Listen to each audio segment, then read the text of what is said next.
Saya habis curian Pak, curian apa? Dia mukanya itu masih dia serius, dia masih berdiri, disuruh duduk aja belum.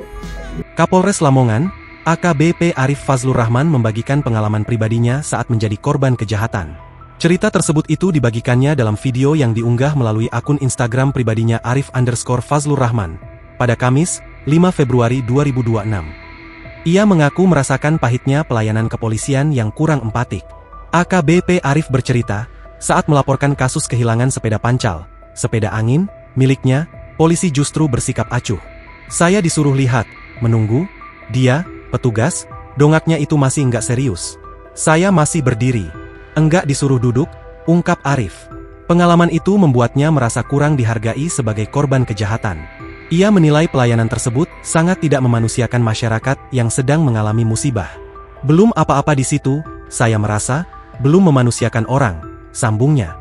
Dari pengalaman itu, AKBP Arif berharap pelayanan kepolisian ke depan bisa lebih humanis, empatik, dan menghargai masyarakat. Sepeda pancal, kepentingannya sepeda pancal Pak.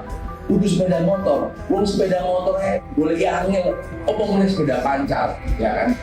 Download Tribun X sekarang, menghadirkan lokal menjadi Indonesia.